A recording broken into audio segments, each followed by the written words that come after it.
we would like to speak about ritual and improvisation, not so much in the context, you know, of the anthropology or history or you know, pure theory, but in the context of acting practice, in the context of creative possibilities in its philosophical and aesthetical and practical approach. We understand, we know from our practice, and we know intuitively that inside both improvisation and ritual there is a huge transformative mechanisms hidden, the huge creative potential hidden, and it occurs both in these fields separately, but also it occurs in the combination of these two fields that brings, you know, this energy of actors' creativity going. So it's very interesting that ritual and improvisation is to some extent, of course, oppositions, but it's important to underline it's not contradictions, but really oppositions of huge spectrum of possibilities. So they are definitely interconnected in the everyday practice, and they're connected in the more also, let's say, philosophical aspect, because both those fields of actors' creation, they are somehow connected to manipulation with reality. They are connected with making something that isn't real become unreal in the most broad sense. If just to follow a little bit the proposition of Richard Schechner, who studied the ritual most of his life, he has this beautiful, you know, fan model of performative activities where he places ritual and play in the meaning of you know, free improvisational activity in a two opposite sides of this fan, somehow putting them in the most distance to each other possible, because somehow ritual is connected to something, you know, fixed, to something predetermined, something that, you know, imposes reality upon us. And play with all this improvisational character is on the other side of the spectrum, because it invites for creation of the reality, because it's not limited to, you know, predetermined rules and suggestions for behavior. But at the same time, there is another model of seeing all of those performative activities when ritual and play are under all other possible human behaviors, when they're underlying, when they're making a basement for all of those, because every performativity is always to some degree the tension between ritual and play/improvisation. And no doubt that we mostly feel it and can experience it in acting. So we can speak about elements of ritual in improvisation and elements of improvisation inside of ritual structure. And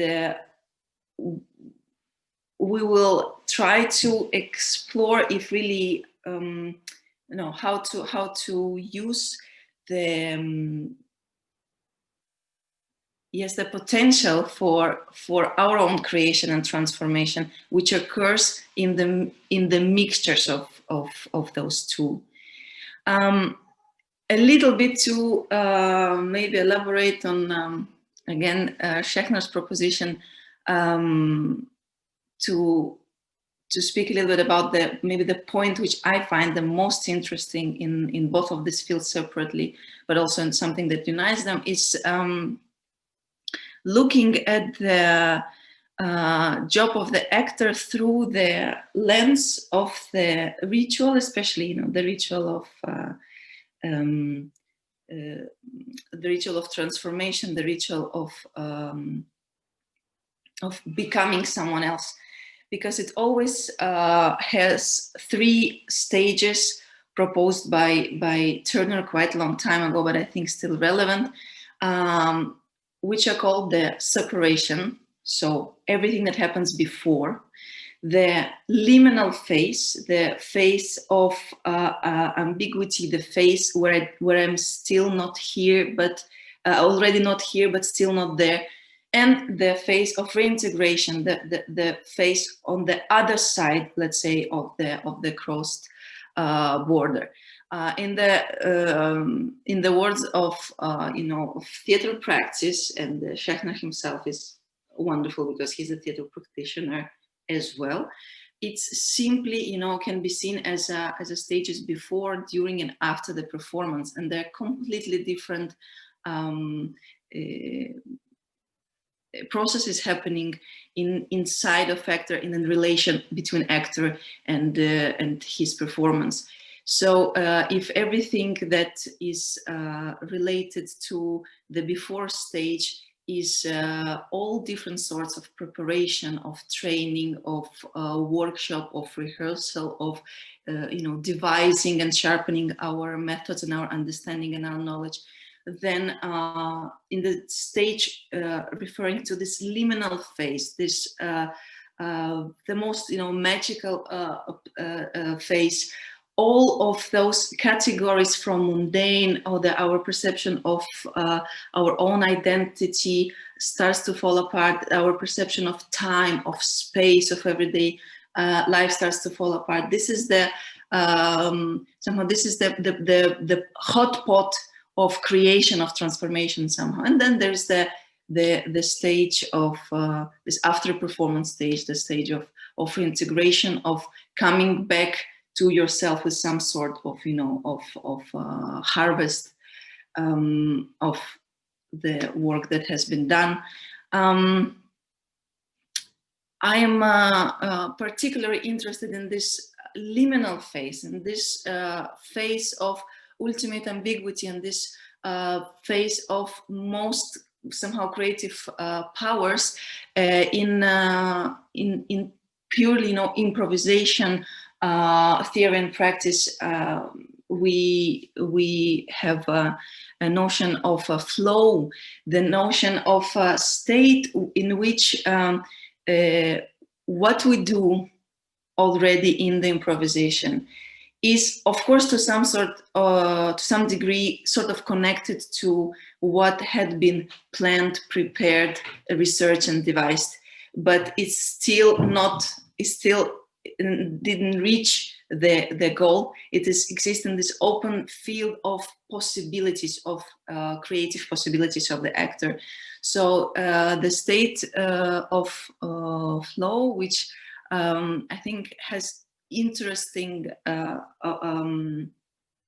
application from the lens of psychologists, Hungarian-American psychologist with a very difficult surname, which is challenging to pronounce. Csikszentmihalyi is his surname.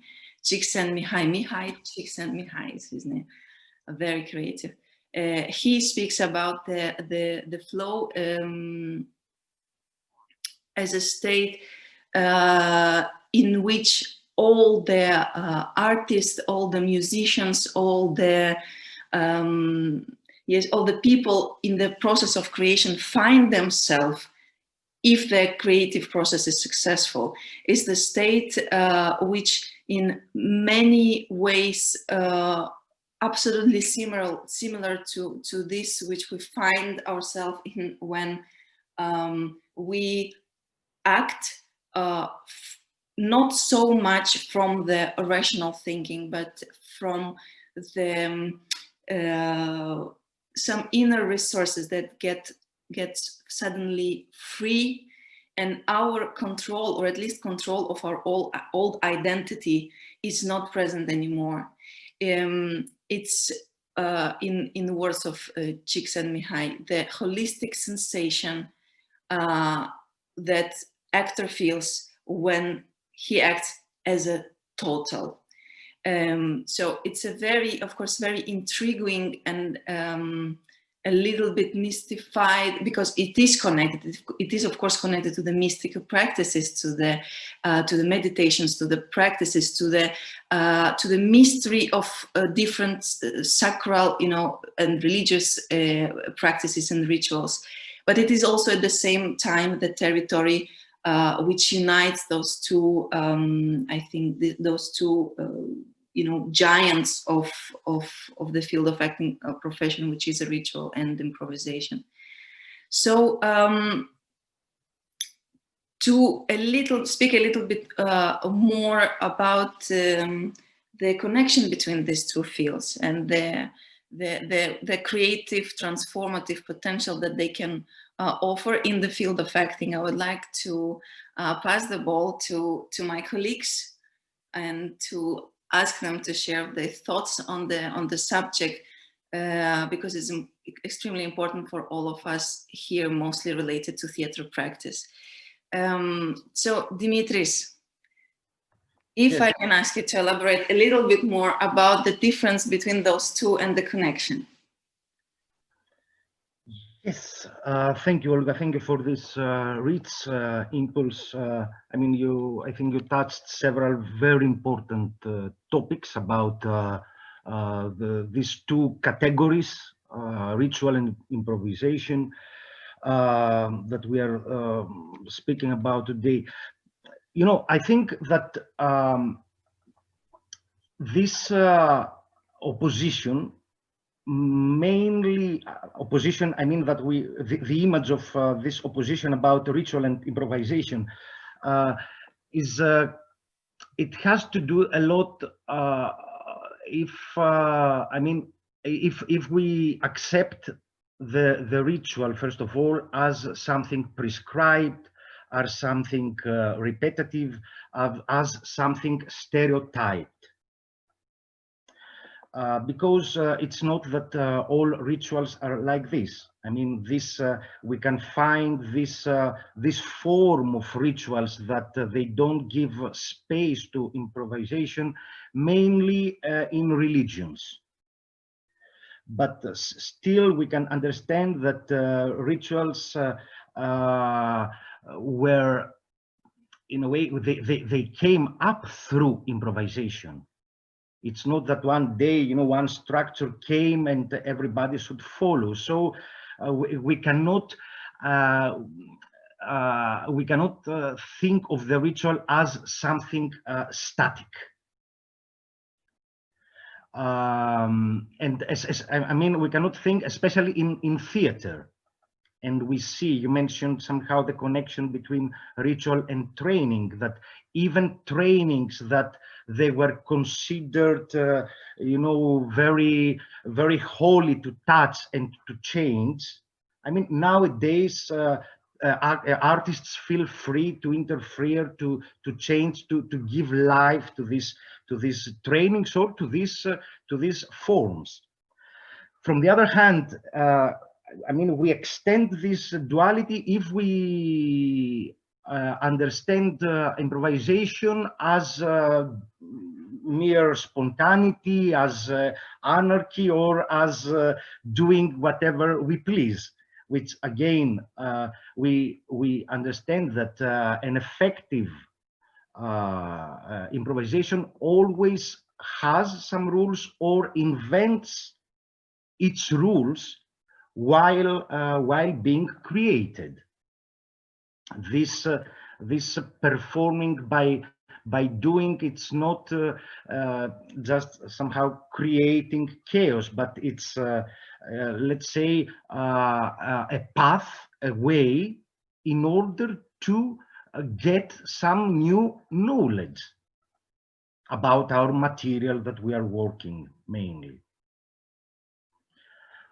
So I think that as you said before, it's somehow this limitation for today speaking, about ritual and improvisation in theater. Generally, in our processes, it makes sense to understand for which ritual we are speaking about. In my practice, quite important is let's say, the idea of the spring rituals, that somehow there are the rituals that, at least according to the Cambridge anthropologist theory, there are the rituals that theater came up as we know it, in a way. So if we try to check which characteristics of the rituals are now important to touch again, to activate again, because in my understanding, theater, it is a ritual, as a mechanism of changing, as a mechanism of transformation. Then just shortly, some very important things is elements is, let's say, first of all, it's faith. It can be any ritual without faith to this action, to this activity. So and this brings to the actor a different engagement, another involvement to the material. It's not just doing something, it's investing faith that this action will have a result, will have an effect in something wider, for example. So let's say in this relation with our material, we understand that it's they exist rules, but at the same time it exists all this space for something new to arrive. You spoke before about liminality, which in both ritual and improvisation, it's as you said, a very important phase, because it's in a way the moment that is you know, the actor is disconnecting from the situation that he was before, and yet it's not the later phase is not yet present. So let's say it's a moment of birth. It's a moment of leaving oneself and waiting, giving birth to another. So to me, and later I can speak further about some similarities that we can find in these two categories, ritual and improvisation. But mainly, what we can see are both two journeys to the unknown, with different forms, different ways. Both ritual is trying to establish, to open a relation with the unknown, but improvisation itself is doing the same, in order to discover something that it's not written, something that it's not before envisioned, perhaps, or we didn't thought about it through our analysis. I do agree. I do agree with also with this optics on theater. Also the tool of transformation. Also, the transformation is can be our goal. Transformation is also our our method and our tools, and we can speak about it not only as a let's say some aesthetical philosophical means of theater or aims, but also as a tools of very clearly our everyday practice, mundane in a sense of actors' life routine, as some discipline of actors' practices. because the powers of both improvisation and ritual are also connected in a very interesting way. Me myself, I was studying, but I was never found it very attractive to work in the way, like, for example, improv groups from American theater tradition work. But what I find extremely powerful tool that they have, that for them, the rituals and improvisation are connected, not necessarily in the way of already, you know, stage practices, in a way how they project and how they understand, yes, the creation on the stage, but in the way how they use it in the stage of preparation, in the, let's say, pedagogy of theater, in the stage of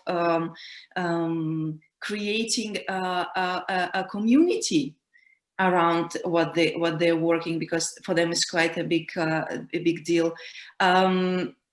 And I find it very interesting to hear this echo of connection as one of the superpowers, you know, of the ritual and improvisation, and in combination of the two.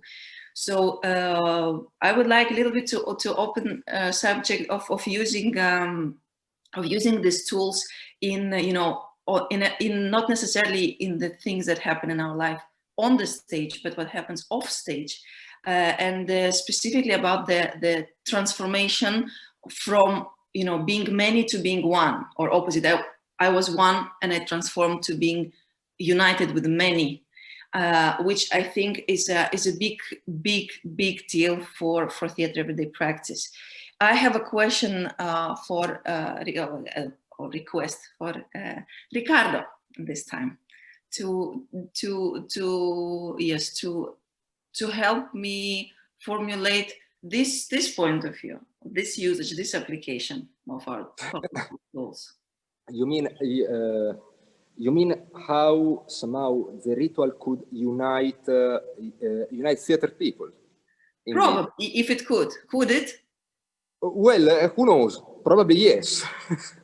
I mean, you know, from the practice point of view, before to go on the stage, before the stage itself, there is a moment when the actors always doing the same. Okay, some small differences, but more or less is the same. Is when they are in the changing room, getting ready for the performance, changing dress, some makeup, concentration, whatever. This moment is uniting actors all over the world. It's for everybody is the same. Half an hour, 15 minutes, 2 hours before, doesn't matter, it's subjective. But the moment itself is the moment when I'm changing, when I'm transforming myself and I'm getting ready for another world.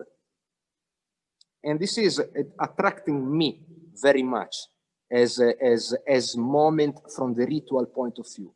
Because from my understanding, ritual exists to unite people, not to divide them. To give, let's say, common rules, common basis, common fundament, to be together, to doing the same in the same days, could be. But doing it the same. I was thinking when I was thinking to the title of the speaking of today, to the, you know, actors on fire. What's mean on fire? It's and it's immediately it's not stupid like it seems. It's come to me the picture of the burning man in the Nevada desert. What they do each year, you know it. It's close to the Black Rock City in the desert. You know, during the day more than 40 degrees, then in the night cold and everything. It's absolutely against the human being as climate. But each year they meet together and they create this ritual when they burn this man. It's not the same category of people which arrive there. Because it's arriving, you know, bikers with Harley Davidson, then arrive, you know, family, then arrive hippie, then arrive really different human being. But this rituality, it's really unite them. Of course, it's quite new. It's, we can say it's artificial, it's proposition of the new, doesn't matter. It's became after 30 years because it started in the 91. It's ritual. And in this moment, all these people are united. So I was thinking in the changing room, what happens to the actors? Probably they light up the matches. Then exists another step before the stage, which is the step a little before to enter the stage, which is another ritual. I don't know you, but I'm working as director and as actor sometime. And the border, to me, between one life and another life need to be passed with some strong practice. I cannot arrive, you know, change and go on the stage. It doesn't work like this. I cannot, it's not pretension to transform ourselves. It's attempt to transform ourselves, to go to another world. And this step ask rituality. Of course, if it's different between all the people because it's very subjective. But what is interesting, what is really uniting us is the moment is the same. And is it clear? Because as Dimitris said, all theater is a ritual. Thanks to the theater evening. You know, from one side, public take the ticket. It's first step of the ritual. Enter the room. Throw away the jacket. It's already the second step. Take place. Speaking. Close the light. Silence start. Close the last light. It's silence, darkness. Open the curtain. And it's going. From the other side, from the stage worker, is the same changing room. It's the breath before to step in, and it's going. Then the process of transformation, it's already going. It's not only on the stage. It starts really before. Then it's depends. Some company, some group make training before. It's different, but what is the same is the step. It's the moment when it's starting. So from my point of view, the rituality, it's quite strong point for, I don't know in English. It's quite strong point. Sara, come lo traduco è un punto di unità? It's a point of unity. Grazie. It's a point of unity for the theater worker. Then in its relationship with the improvisation, which is from one side, opposite, because improvisation is individuality. It's my improvisation, it's different, it cannot unite other people. Well, if I'm improvising with another partner, 3 partner, 4 partner, of course, yes, but it's this moment, it's not repeatable, not cannot be repetition. This is.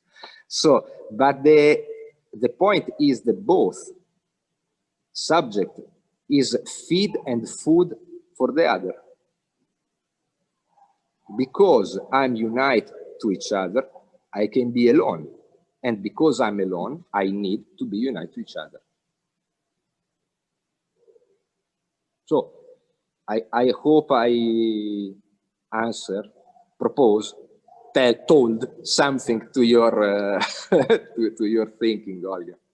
Yes, well, yes, actually, and I'm quite sure that this is very, you say, you know, a tricky point of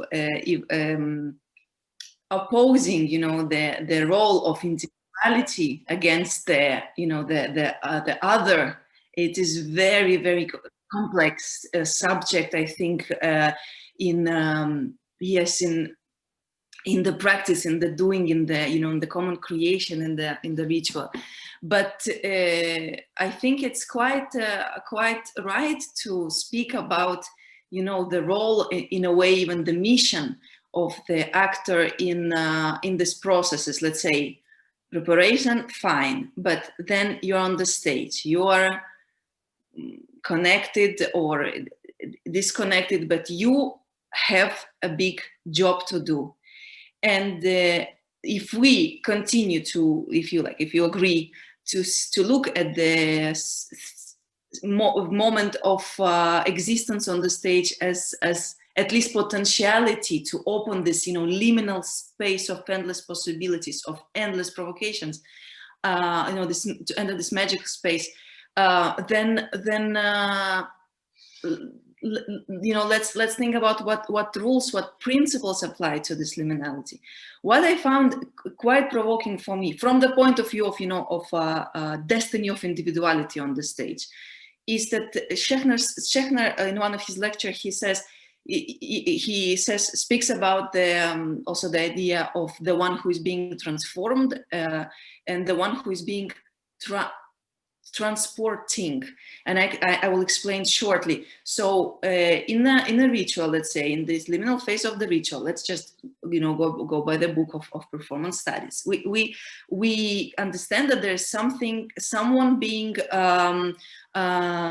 transformed. Let's say if it's some rite of passage, you know, some ritual of becoming, someone is being transformed, completely changed in his identity. Similar to our profession, yes, but there is also all the time someone entering this space of liminality who will not lose his identity, is the one who is facilitating, accommodating this transformation, you know, the rabbi, shaman, priest, and so on and so forth.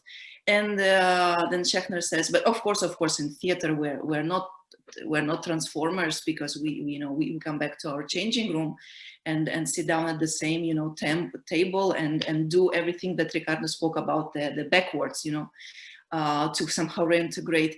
But I think that the magic and the problem and the huge potential is that we as an actor are both transformed being, but also the one who is transporting ourselves.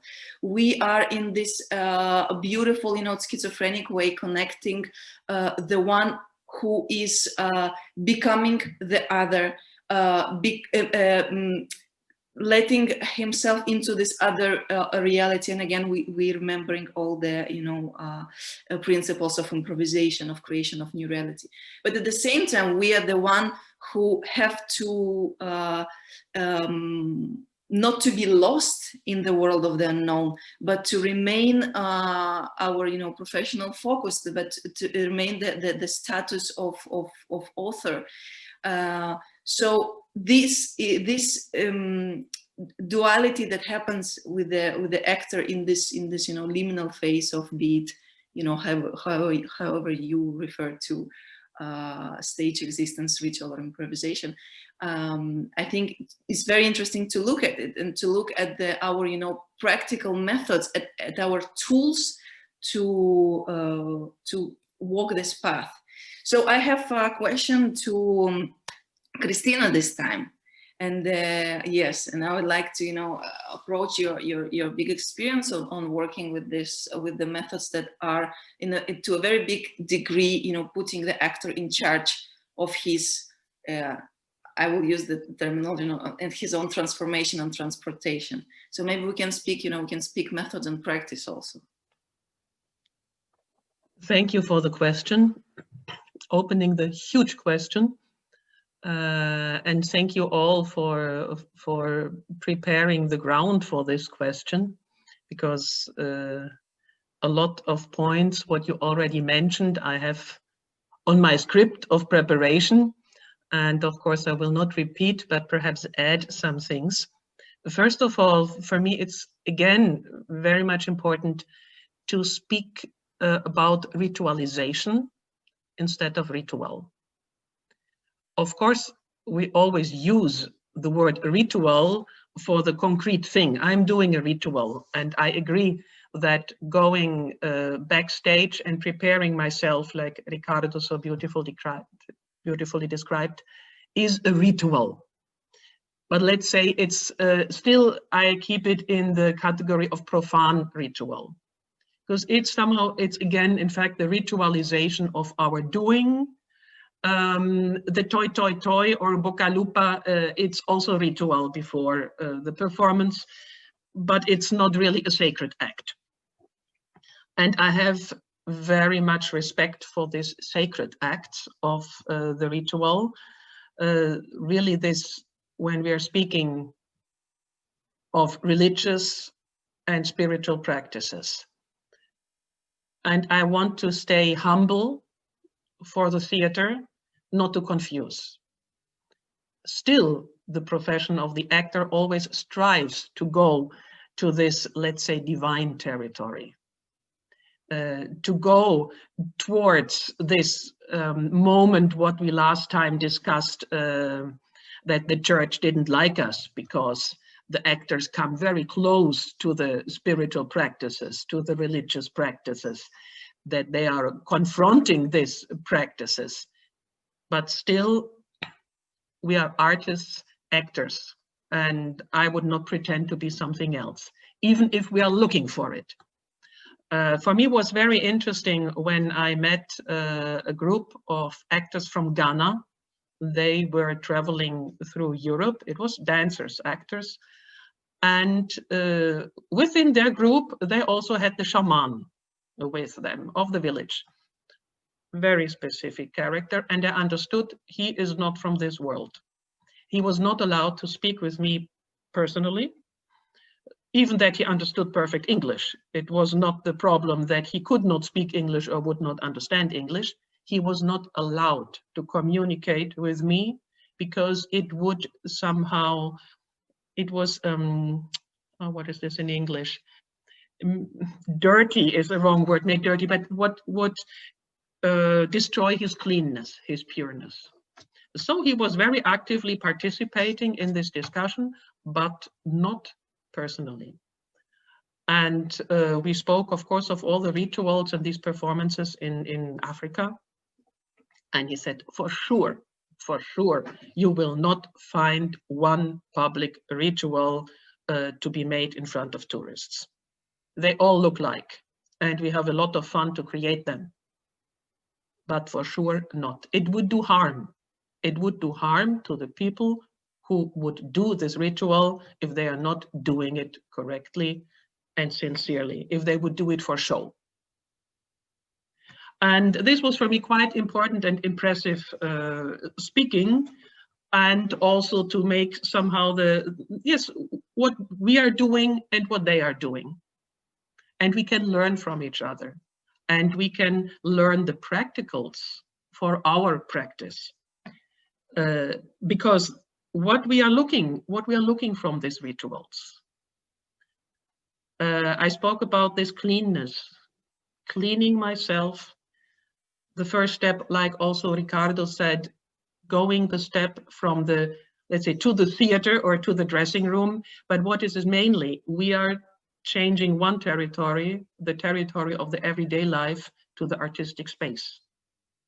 We are trying to move from the left side to the right side of the brain. We are trying to reorganize our inner existence for the process of creation. And we have, like my colleagues already mentioned, the big field of training. And this is, of course, can be a known subject for all of us. What means or what can training do to transform?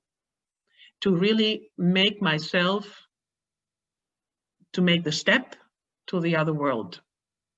And still it's very profound. It is the world of creation. It's not profane and it's profane. It is very practical, it's very conscious. I have very clear rituals. There are no secrets. I can do them every day.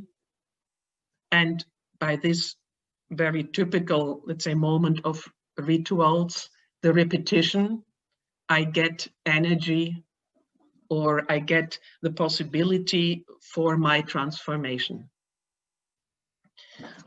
And we're doing it through exercises.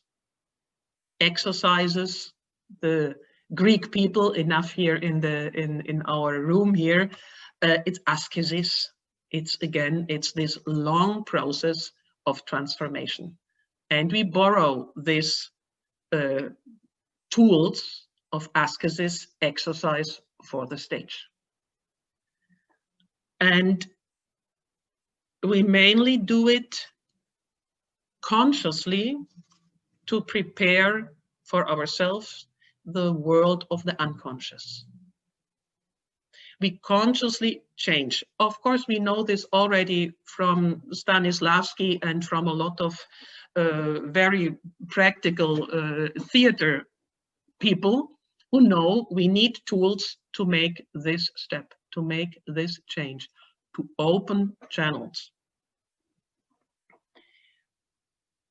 One more aspect for me very important is through this ritual, what I'm doing with myself, I say now ritual, but this, let's say, exercise ritual. If I do this consciously, I establish a self-respect for myself. It is the self-respect of the actor that I'm consciously doing something, and that the act of acting, the act of rehearsal, the act of creating together something is a certain, I say now, sacred act. What we should have self-respect, which I'm very often missing in some theaters where it's just getting together and having fun, or we have to create. But what, in which way? And now, if I'm connecting this now with the improvisation, I'm jumping a little bit, through rituals, through the ritualization, through the conscious building of, for instance, a composition, for instance, certain actions, I'm setting myself into a state of mind where I can act freely. Or what I can say is improvisation. I put myself through strict rules into the state of mind that I'm free. That I'm not improvising in the way, which is also a way of improvisation, consciously finding solutions for certain things. But it's this kind of improvisation, for me, it's the highest art of improvisation, when I am not improvising, but it is improvising through me. This is what I'm now, this principle, what I'm now showing or telling you, it is very much manifested in our famous method, the vertical of the role, what Yuri Alschitz created. The long way I will not tell you, it's another seminar, which I perhaps will also set up in the online academy. It is the process first to create a composition, to create frame, to create even then certain rituals, which I repeat, step in, and through this doing and this ritual, I created myself. So I am responsible for the ritual. I'm responsible, in fact, for the effect of the ritual, because I am prognosing it.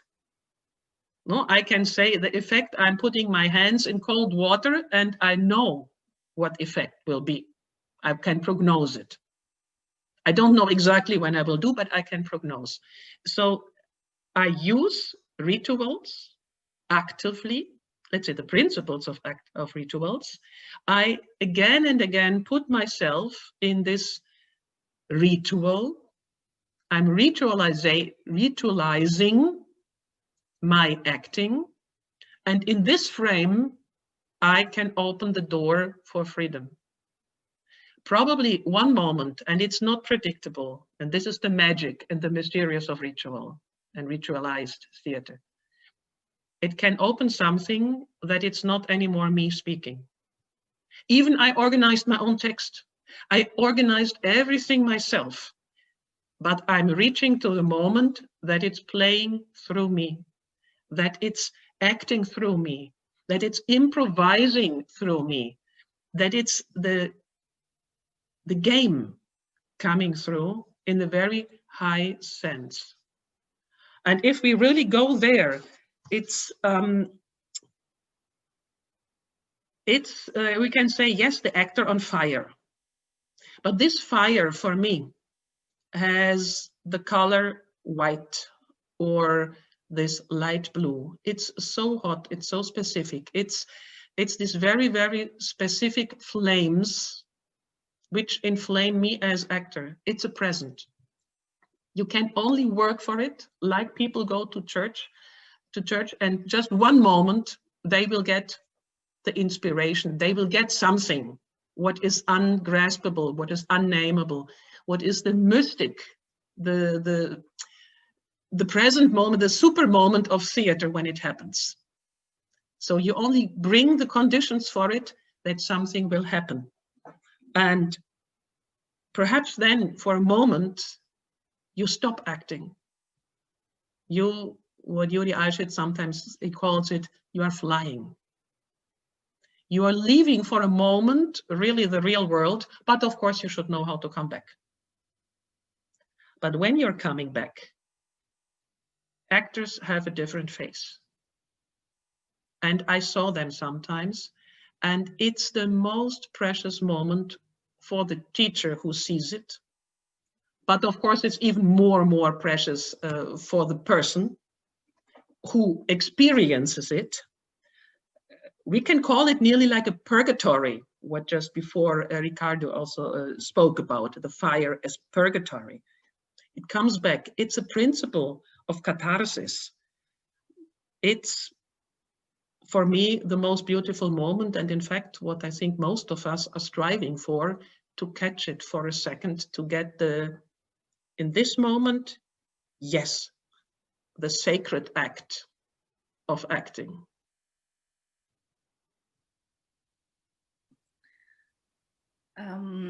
Thank you very much, Christina, actually, for this refrain, of sacredness, and for striving towards something which is maybe a little bit beyond explanation. And at the same time, I would like to ask all of you, but specifically maybe Dimitris, because you started to speak about, I think, very important subject of, filtering out the aspects of ritual that make sense to activate, that are relevant in contemporary theater, and that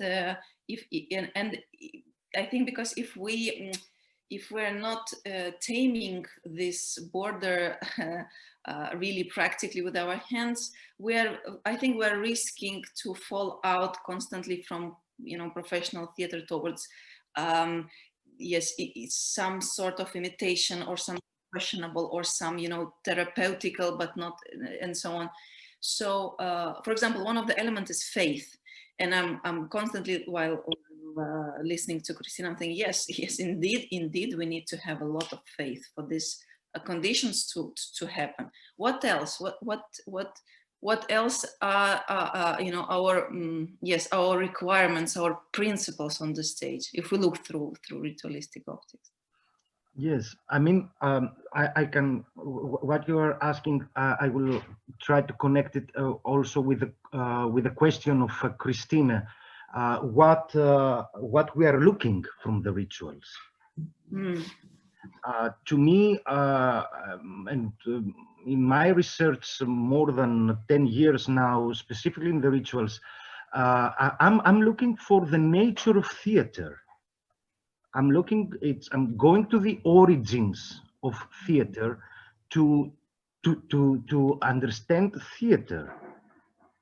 That's why I'm a little bit doubting of how, let's say, the term ritualization or ritualized theater could echo, because it seems like we have theater and we dress it, perhaps in some, and some people would get it like this, like we have theater and we dress it a little bit like a ritual, to ritualize our action.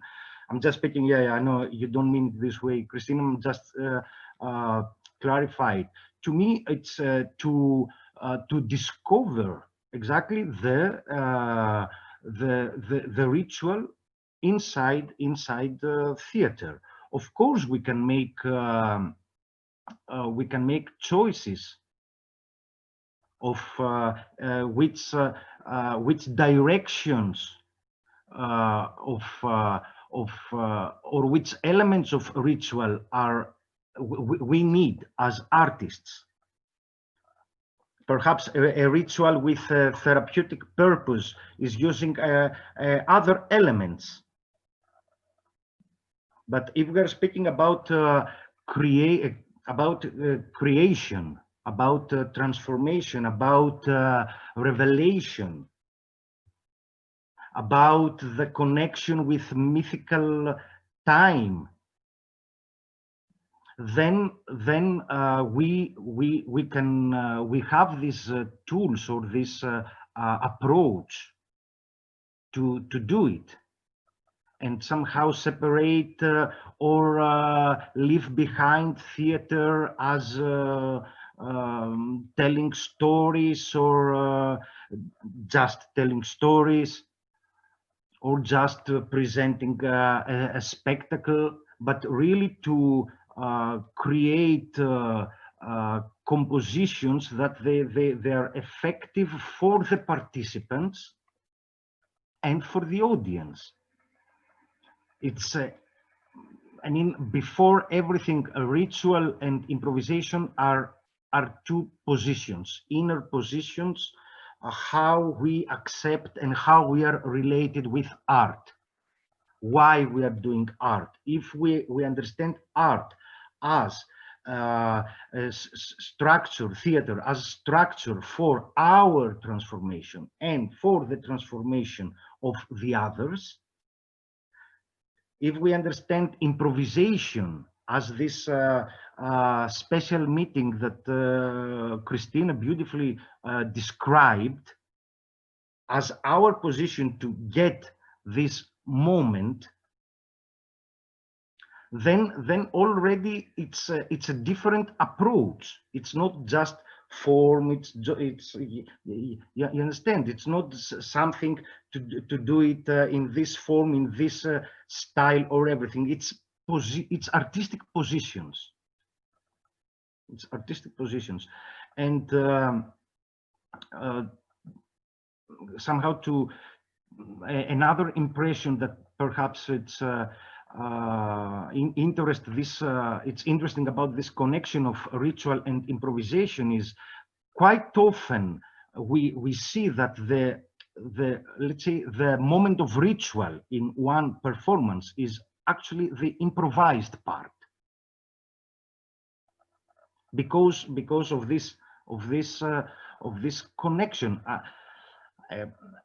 If we said we will not speak about other kinds of improvisation, but really in music, if we observe Keith Jarrett, for example, in the moment of his improvisations, you can speak about it's like a priest in a way. It's in his own journey. He's not. It's a really sacred moment, which is not prescribed.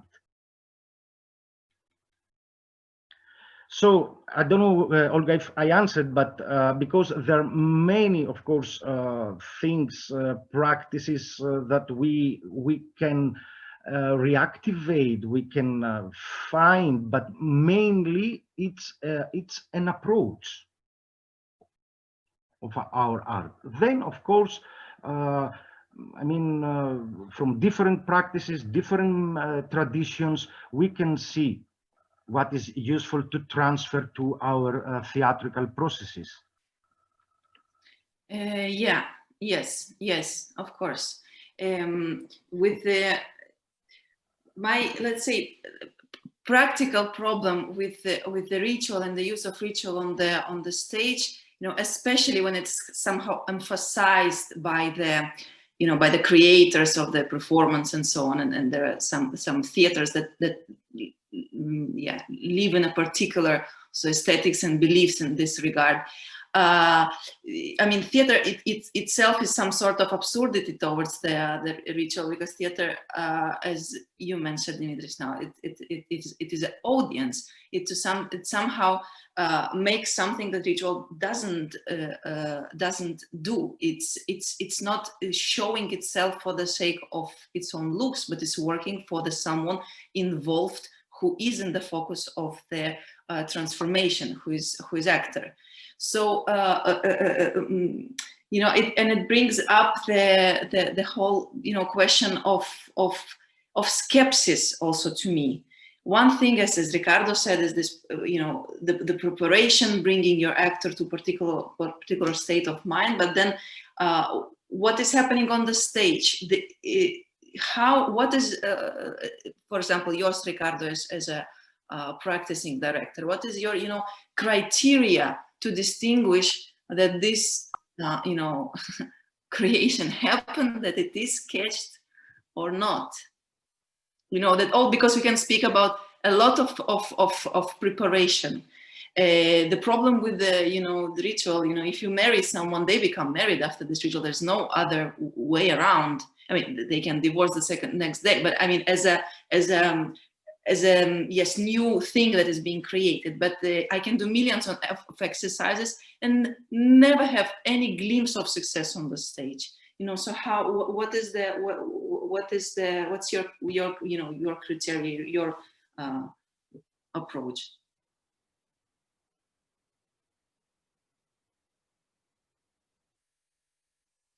And the microphone, otherwise it will remain a mystery. Sorry, it was already ritual, so you cannot hear. I said that it depends very much from the pasta of made the actors. If actors really basically human material in front of you, it's artist material in front of you, it's ready to believe to something, it's easier. It's easier to approach the rituality. It's mean that it's easy to speak with them, that they should prepare to go in another state when they are going on the stage. Then, when they are on the stage, it's depend, because you can organize the best ritual ever, and it doesn't work. You can organize the worst ever, and it's work. It's exercises, it's practice before to go on the stage. If we speak about criteria, it's a lot of practice before. Then the system of the actor, the apparatus of the actor is ready to get everything. I'm coming back to what Dimitris said before, that the improvisation, it's part of the ritual. Absolutely yes. As I told you before, it's one is feeding the other. Because, you know, ritual, we can say it's like Christina said when she spoke about composition. Ritual is composition. It could be kind of composition. What is in between, what is the life, the fire in between is the improvisation. How to get the next part, how I arrive to the next part. Several times I'm speaking as example as dead ritual, the ritual of the Christian Sunday Mass. When they make the ritualization of the Last Supper, you know, it's very mechanical. It's going, take this, make some blessing, do something, make it up, like this. I can tell you honestly, for the 80% of the priest, what I'm saying is just a job. They're doing very precisely, very clean. They do this is to me it's ritualization. It's synthesis, extreme synthesis of some subject, which is shared by a lot of people. For some believers, the public, it's worked very much. For some of them, they feel the catharsis. And when they got and they eat really the body and the blood. It's for the public. It's not for the actors in this case. Sometime as director, I look that for the actors, it's happening. For the public, nothing is happening. This is another big question. Then opposite.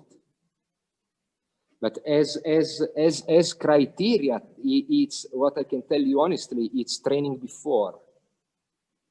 It's I cannot pretend that an actor's approach the rituality or the understanding of sacred of the job, what is doing on the stage, if we are not working a lot before, but a lot.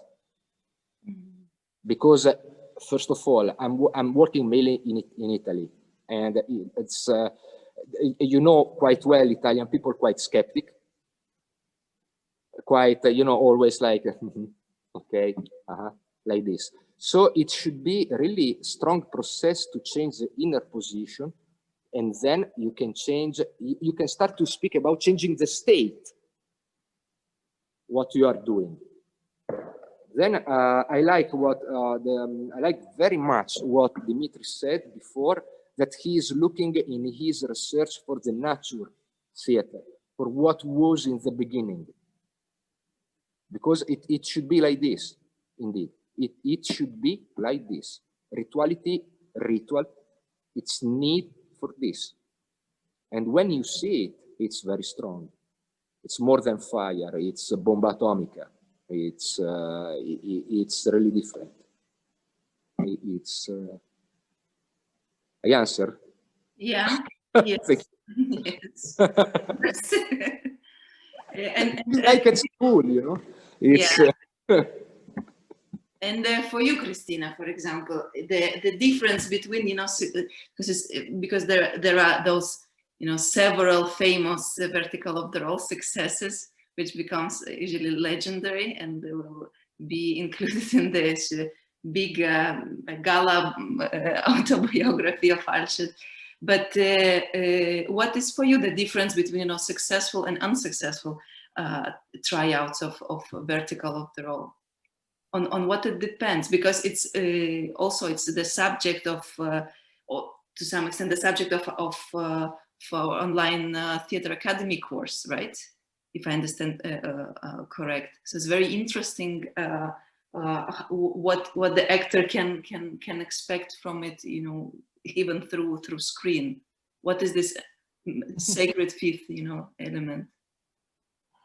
No, well, I think the successful or unsuccessful tries doesn't matter if it's now vertical of the role, if it's whatever subject on theater.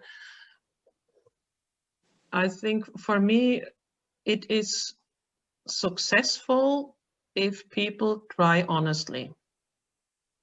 It's the process, it's the longing, it is the way.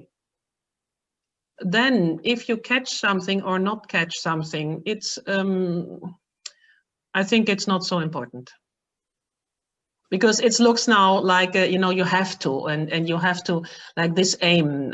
I think for all of us as artists, it is the longing for something, the belief that I want to open something, and then it's very heavy also to see from outside. Perhaps someone catches something very, very dear and precious, and it's absolutely not visible from outside. Now, especially for the vertical of the role, it is not something to be presented. even when we are doing together in the good times when we can meet in a room together, I always tell the actors when we are showing each other, no one is spectator. We are witnessing a try. We are witnessing a ritual, you know, of someone who is trying to catch a certain moment. And there is no spectator. The same like in rituals. In fact, there are no spectators. There are visitors. There are witnesses or participants, depending on the kind of ritual. So there we are opening now a very, very different field and a different subject. For me, it is the most important thing is that the actor considers him herself as an artist looking for something to open up for him or herself. And in the best way, this is shared with an audience. But this is for me very, let's say, a very, very simple formula. Everything else, especially then for the vertical of the role, it can be very quickly pretension. Especially if I like to get success for a ritual, it's already absurd because it's the process. And something happens or not happens. If I'm doing it for result, I'm already somehow doing opposite to the sense of a ritual. It has an aim, and it has a wonderful and a big amount of sense why to do it. But it should be far away from provable results. And we're gonna wrap up now with a big hope to see you again on one of the following Saturdays. And thanks very much for all the participation, for all the input, for all the reflection. Really, really appreciate it.